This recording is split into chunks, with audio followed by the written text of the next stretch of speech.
Have you ever found yourself in a situation on court where you're saying to your player, get the racket back earlier, and they don't quite understand how early they should be doing it?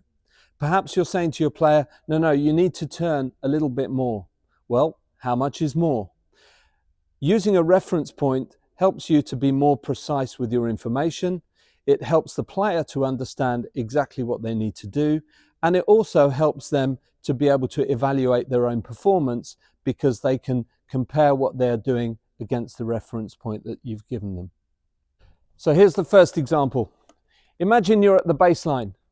The ball comes slightly short. You want to change the direction from the incoming cross-court ball and you want to go down the line with the forehand. So the reference point is to use the singles tram line and my hips.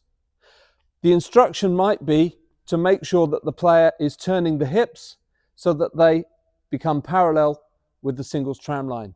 That's going to allow me to be able to swing in the direction of my target to send the ball down the line.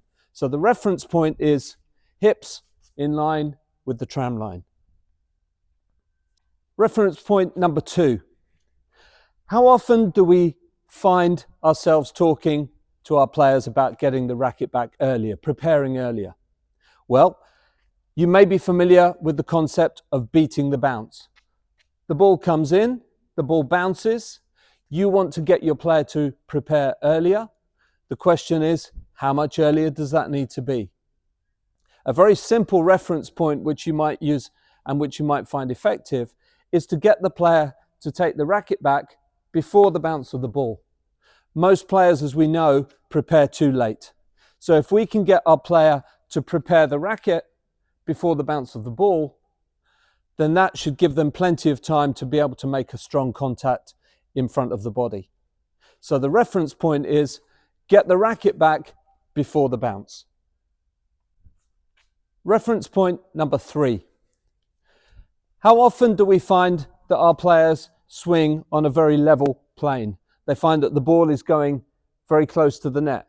The ball is landing short. We want to give the ball a little bit more lift, more height of the net, more depth. Perhaps we want to start to generate a little bit of topspin. So again, we're going to use the bounce of the ball as our reference point.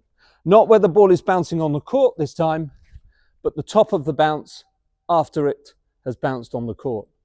So the reference point is going to be that as we take the racket back, we're going to keep the racket head below the top of the bounce of the ball.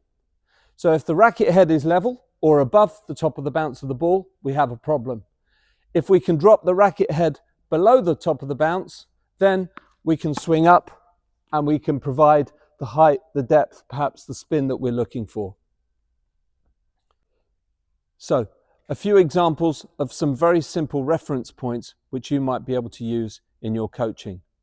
Let me know how you get on with the reference points that I've provided in the comments below. But it would also be great to hear of your own reference points that you also use in addition to the ones that I've just provided. Good luck.